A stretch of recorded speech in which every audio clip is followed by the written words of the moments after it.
Hello my wonderful, beautiful friends, guys. Welcome back to our /EntitledPeople, where people truly believe it's all about them and who cares about anyone else. And in today's episode, one OP tells a wild story about their unhinged neighbor that just keeps getting worse and worse. And another, a tale about a smug supermarket Karen that throws a huge tantrum. The stories are wild today. So sit back, relax, and enjoy the ride. Also, if you're listening to this voice, it should only be on the Dark Fluff channel, nowhere else. And for those reaching out saying they've made reports and left comments on those copycat channels, you are very much appreciated. Let's dive in. So I have two stories about my entitled neighbor that I think your listeners would enjoy. Also, my neighbor's a bit unusual. Here's a little background.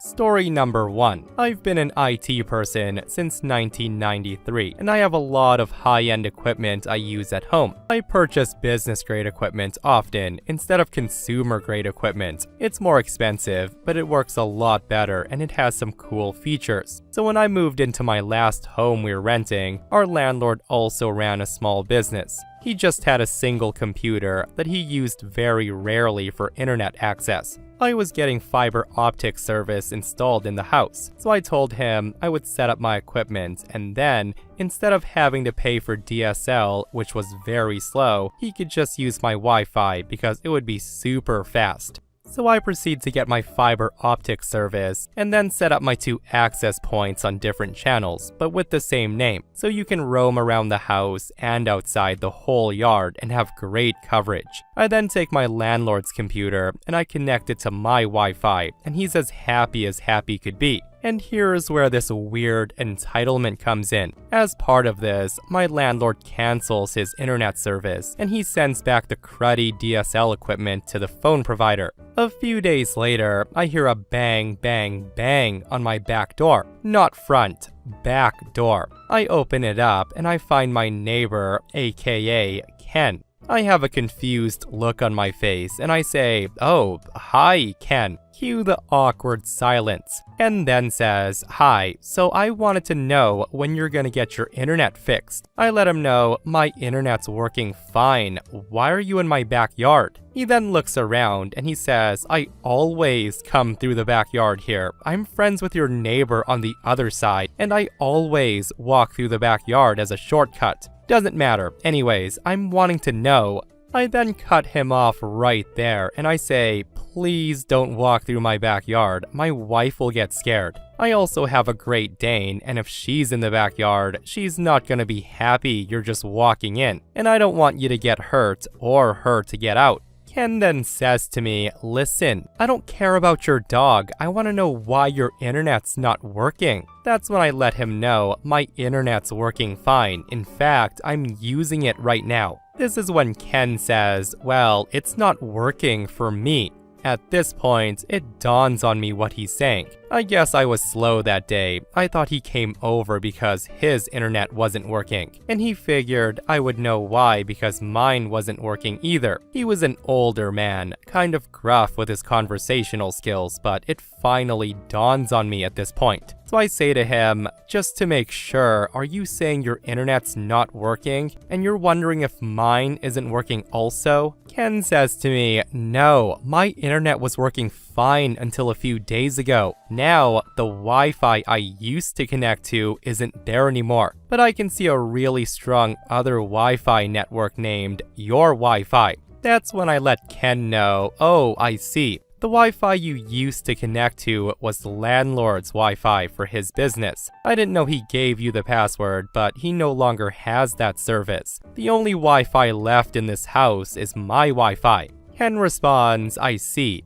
Well, thank you for making the Wi-Fi a lot better. I hardly used to get a signal before, but now, when I look at the Wi-Fi, I see a full 5 bars from your new one. That's awesome. I just need the new password." That's when I tell Ken, I'm sorry, but I'm not giving you my Wi-Fi password. You need to get your own internet service. And this is when Ken starts raising his voice and he says, "What? You have to. I had the old Wi-Fi password, so you have to give me your new Wi-Fi password." I of course stand my ground and I say, "No, I don't. I pay for the internet connection here and I'm not giving you my Wi-Fi password." He then screams and says, "That's not fair. F you. I'm gonna call the landlord and tell him he needs to kick you out. I've known him for a long time, and don't you be surprised if you get an eviction notice on your door soon." I just tell Ken, "Have fun with that. By the way, stay out of my backyard or I'll call the cops." I then close the door as he's fuming at me, and I watch through the window as he marches out of the backyard to his yard. Of course, he doesn't close the fence all the way, so I go out there in a few minutes and close it. I also pick up my phone and call my landlord to let him know what's going on. My landlord tells me he didn't know the neighbor was using his Wi-Fi. Anyways, the story doesn't end there. A few days later, I start getting notifications from my access points that someone's trying to access the network. This is another great feature of the business class equipment I have. It sends me a notice that a device at this MAC address is trying to connect. Just to be on the safe side, I actually block his device from connecting to my access points at all, and I also disable the broadcasting of the name. That weekend, I'm out in my yard with my laptop doing some work. My neighbor sees me, and he starts talking to me, much more friendly this time. He comes up to me and says, "Hey, so I noticed your Wi-Fi is no longer online. I guess that bill made you take it down, hey? Serves you right." I look at him with a confused face because I'm working on my laptop, which obviously means I would be connected to some type of Wi-Fi. But I guess he doesn't think this way. I let him know it's working fine. I actually talked to Bill and he laughed when I told him the story. And I actually changed it so it's not broadcasting the name anymore. That way, you don't keep trying to break into my Wi-Fi. I know you were trying to guess the password. At this point, he starts sputtering and says, "That wasn't me. It was probably someone else." Anyways, look, we got off on the wrong foot. I came across a bit hostile and I apologize. But you should really give me your Wi-Fi password. It's not fair that I used to use the old Wi-Fi and now I can't use the new one. I just tell Ken it's not fair or legal that you were stealing the Wi-Fi you used to use here. And by the way, I put up a camera in my backyard just to make sure you don't try to get through the gate again. If I see that you've been in my backyard, I will be turning over the footage to police as you would be trespassing and I will be pressing charges. It's at this point he screams, "F you, you're a great neighbor." I ended up talking to his friend one day about the whole situation, and he told me that Ken had come to him and complained that I wouldn't give him my password, and he told Ken to buy his own internet connection and to stop being a cheapskate. I hope you enjoyed this story. Like Opie's neighbor says, Ken's gotta pony up and pay for his own internet connection instead of harassing others for their passwords. Also, you gotta love how the switch kept flipping with this guy. Nice when he's asking for something, but a total aggressive a-hole when he doesn't get what he wants. Like, I wouldn't be surprised if this guy steals people's water from their garden hoses when they aren't around. And here's the second story about Opie's neighbor. It just gets worse, guys. So not too long after that incident, we had this one. Here's a little bit of background. The backyard of this house is L-shaped. There was a shop in the backyard that took up a part of what would normally be a lawn. There was a fence that ran from the left corner of the house straight back to where the backyard went up a hill, but it didn't make a right turn at all, and it didn't come across the other side of the lawn to close up the backyard. We would park our vehicles behind the house on a cement pad. Another thing to note is my wife is disabled and she can't drive our vehicles. This is important for incident number one. Incident number one is your cars are in my way.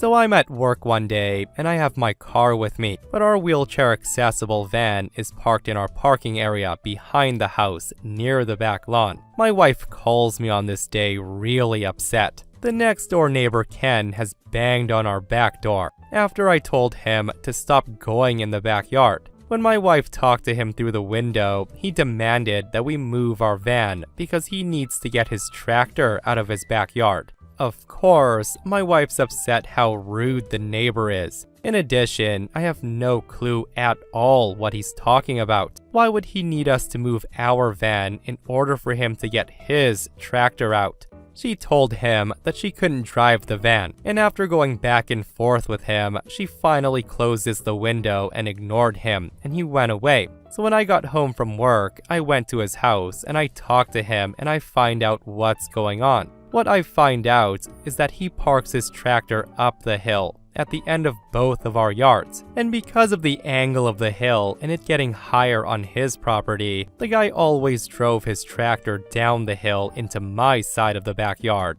out over the lawn, through the car pad, and down my driveway, and then over to his house to use it. Of course, since we've moved in and we park our cars on the car pad, they're in the way. Trying to be a friendly neighbor, I told him that I would be more than happy to move my vehicles out of the way if he tells me ahead of time that he'll need to move his tractor. I tell him once again that I don't want him in my backyard banging on my back door at all. Come to the front door like a normal person. I also tell him that my wife's disabled and he can't just bang on the door during the day expecting her to move the van and harassing her when she won't. She can't drive the van, so she can't move it. If that wasn't bad enough, he then demands that I give him a key to our van or let him make a copy, as he felt he should be able to take his tractor out at any time he needs to use it.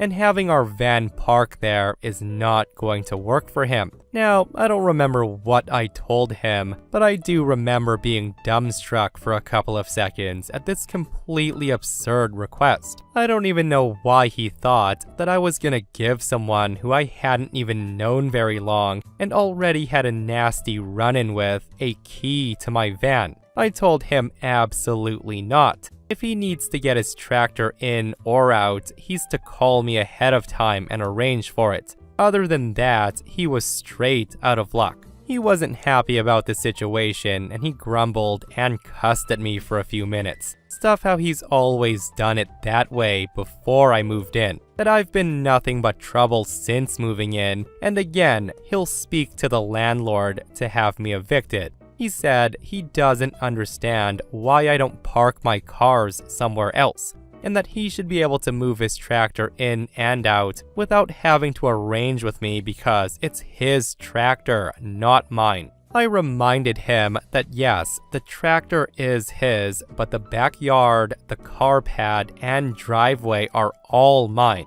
So if he wanted to get his tractor in and out again through my backyard, he needs to follow my rules or find a different path. After a bunch more grumbling, he finally asked if I could move the van so he could get it out right now. I told him I would be happy to, but please remember to call me when he needs to bring it back in. He told me he would call me, but he would also have it out for several days as he has a bunch of yard work to do. To my surprise, he actually started calling me when he needed to move his tractor. Things were actually good at this point with the neighbor until I decided to finish fencing in the backyard. Once again, nothing says welcome to the neighborhood more than having immediate spats with your neighbor, right? And with the way he's telling OP, I liked life before you moved in, you made everything so complicated, blah blah blah. I can't even trespass. Like honestly, the guy sounds like he's never ever heard people say no to him at all. But OP does share an update to this post that says, so the next summer after the tractor thing, I wanted to enclose my backyard completely. We had 2 dogs at this point, and we just wanted to let them be dogs outside in the nice weather and not have to be supervised all the time. Plus, we wanted to put in a doggy door to let them in and out on their own. Also, a part of this fence would be on my property, not on the property line, which is important for later. So one day, I'm in my backyard and I know this project's coming up and there's no hiding it from my grouchy neighbor. So I thought, why not tell him? I had been meaning to talk to him about fencing in my backyard and that he would need to find another way to get his tractor down.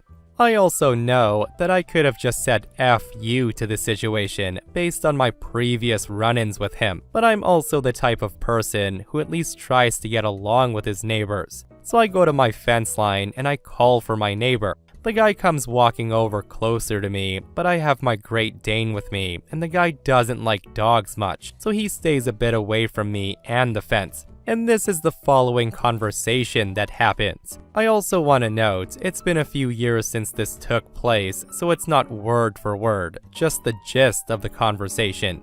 I basically say something like, hey, just wanted to let you know that I'll be building 2 more segments to my fence and closing this backyard, so you'll need to find a different way of getting your tractor up and down from the hill.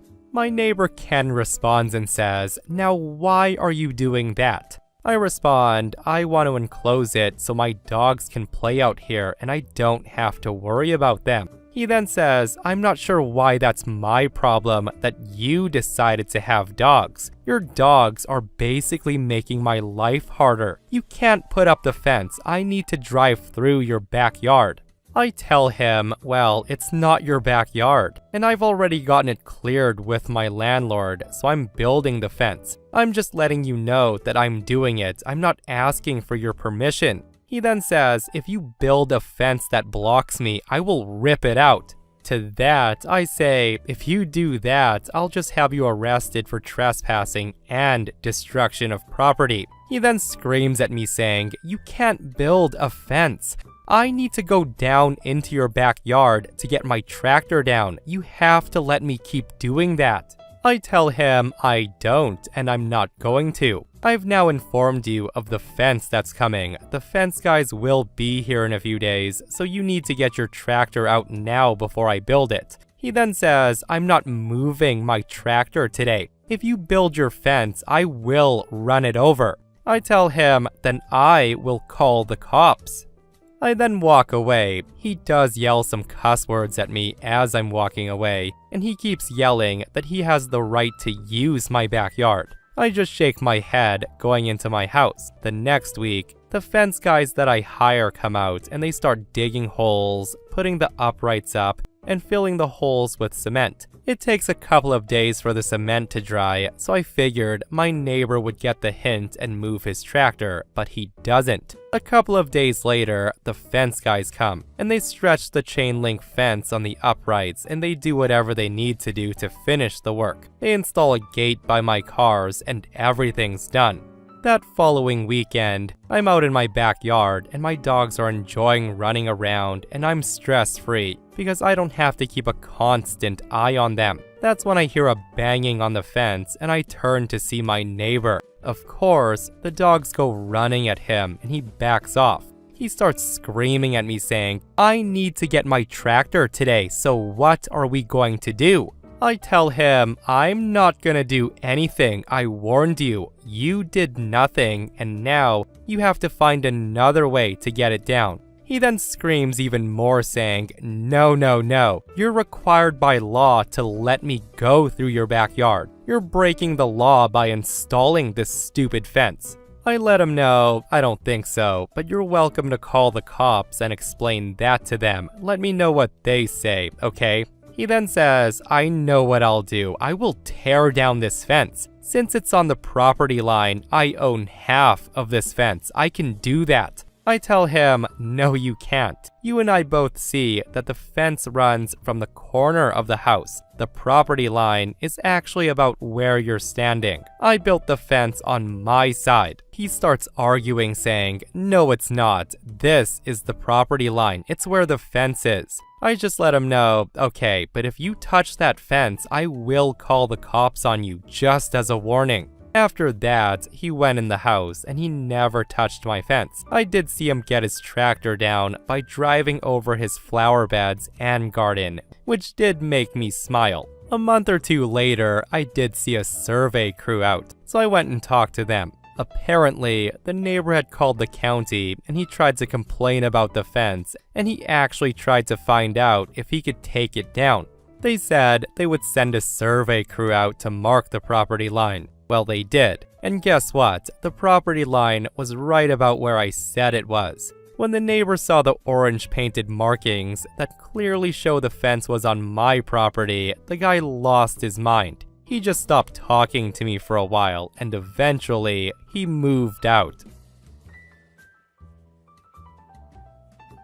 So buckle up, because this is by far one of my favorite Karen incidents that happened. I work at this little grocery store that sells a bunch of specialty items, like fancy rice, imported spices, all that good stuff. It's not a huge chain or anything. It's a locally owned store with a chill owner who's basically everyone's favorite uncle. Now, about the owner is he's honestly one of the nicest humans alive. He treats his employees like actual people, imagine that. And he's always friendly with customers. Like, he'll chat about their day, recommend recipes, talk about their family, all that stuff. But here's the problem. Because he's so nice, people do assume that one friendly 5-minute chat means they're now best friends with him. You know the type. People that say, "Oh, yeah, we're friends. He knows me, so give me a discount." So the day this happened, some guy called the store asking about a very specific type of rice, like fancy, limited edition rice that happened to be on sale. My coworker answers the phone, checks the inventory, and tells the dude, "Yeah, we've got a few bags left," which should have been the end of story, right? Wrong. With the sale of things, people tend to buy it up. Common sense. So by the time the guy shows up, which was hours later, mind you, that rice, unsurprisingly, sold out. He storms in around 6 p.m. and he walks right up to my coworker and he says, "Hey, I called earlier about this rice, so-and-so brand. Can you bring me 3 bags? And my coworker, bless his soul, goes, "Oh, I'm really sorry, but those are sold out now." And this is when the man just explodes. He loses it and says, "What do you mean sold out? I called this morning and I asked about the rice. You told me you had it." My coworker explains, very calmly I might add, that yes, he did call, but he never placed an order or paid. He just asked about the rice. The store can't exactly hold a bag just because someone said they might come get it. He just screams at my coworker saying, "You people are unbelievable. I called and I said I'd come. That means it should have been reserved for me." And I thought to myself, this isn't a wedding venue, it's a grocery store. So I step up, smile, and I ask, "Hey, what seems to be the problem here? How can I help?" Which was a big mistake. The guy turns to me and he starts going off saying, "This is horrible customer service. I called this morning and I told you people I was coming. You lied to me and I will be reporting you to the owner. He's my friend." Now this, of course, is the battle cry of every entitled customer on earth.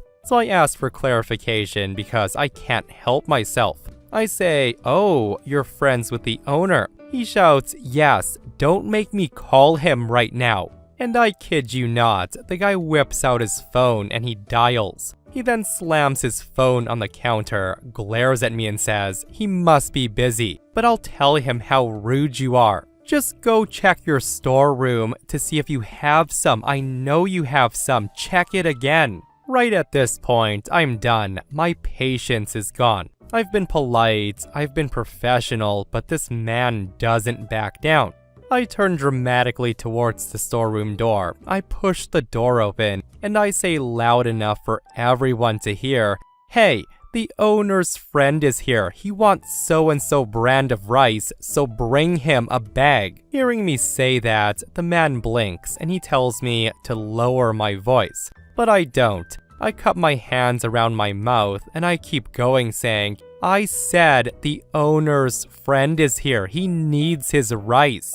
By now, my coworkers are trying so hard not to laugh, and customers are staring. The man once again tries to tell me to please stop shouting as it's embarrassing him. His face is basically red, like tomato red. He sputters something about me being disrespectful and unprofessional, and then storms out of the store, muttering under his breath. The second he leaves, my coworkers are crying with laughter. A few hours later, the owner comes in the store. Apparently, the guy actually did call him to complain. They actually knew each other, and he said I was rude and I mocked him publicly. My boss just said, "Oh, yeah, sounds like something he would do," and then told me, "Good job standing your ground." So the moral of the story is just because you know the owner doesn't mean you're getting special treatment. Ain't that the truth? And seriously, good on OP for putting that entitled man in his place. And for the owner to have OP's back even though they did know each other. Like OP said, what a wonderful boss. And guys, what's not a great boss is this last post where OP wonders if they crossed the line by quitting their job. Listen to this one. I'm a 29-year-old female and I work as a waitress at a restaurant with a point system. It's 1 point if you're late, 3 points to call off with notice, and 5 points for calling off within 4 hours of your shift. This is fine with me as I have no points this year, and I've only called off once since 2018. I'm the type who covers shifts, stays late, and generally just do my job. That said, last week, I ended up calling off and I was out for a week due to being hospitalized in the ICU. Horrible infection. I let my boss know at 2 a.m. that I was being sent out by helicopter, and I informed her of everything going on. Well, today was my first day back. I'm not 100% yet, but like many places that run crappily, we're short-staffed. When I came in today, I opened and got to work. My boss came in 2 hours later and she calls me into her office. She then informed me that I was getting 8 full points. I was losing my discounts and bonuses for 90 days and I was on probation. Hearing her say that to me, I was dumbfounded. I told her I wasn't signing the papers as it was out of my control. She then said if I didn't, I would be terminated. That's when I told her not to bother and I walked out. I'm now getting calls and texts from her and my coworkers saying how badly they need me, and I was an a-hole for quitting over something so small. My husband thinks I was in the right because it was ridiculous that I was getting punished for almost dying. So am I the a-hole for quitting on the spot? Yeah, OP's definitely not the a-hole in my opinion. And guys, I just wanted to share this post because ridiculous, right? Like some nasty bosses out there. Like in my mind, it is so absurd that OP was penalized for a literal life or death situation. And I'm glad they quit and screwed over everyone because they deserve so much better than that. And the top comment on this post with over 33,000 upvotes says, "You are not the a-hole. You were so sick that you needed to be airlifted by helicopter and relocated to seek special treatment outside of where you currently live, which is well outside of your control. Then, you went above and beyond by keeping your boss in the loop the whole time, as if your boss were a part of your family, something you should not have had to do. Lastly, as a favor to them, even though you're not 100% better, you still made the effort to come in. And what do? They take away your perks and they threaten you with termination. Not only are you not the a-hole, but you should also be proud of yourself. You stood up for yourself, and it would seem you called their bluff since now they want you back. Do not go back. I have a family member, a cousin who's working as a server in a restaurant, and I would really love to see them do the same. Again, guys, it is so mind-boggling how some bosses don't recognize the workers that often go above and beyond. Like if I were in OP's boss's shoes, take all the time you need, rest, recover, we value you as a hard-working employee. Like the whole 8 points thing and threatening OP with termination, that boss deserves all the bad stuff that happens with OP gone. Like never ever threaten to fire people you can't afford to lose. Guys, let me know your thoughts on this post. And that, my friends, brings us to another end of r slash entitled people. Guys, I hope you enjoyed today's stories. If you did, hit that thumbs up. And if you're not subscribed, consider subscribing so you don't miss these crazy stories. And if you missed the last episode on the channel, it's an r slash entitled people episode, another one where Karens are fighting against people and they're losing big time. It's such a wild episode, so go check it out if you haven't, and myself and Stevie Boy will see you guys in the next one. We love you.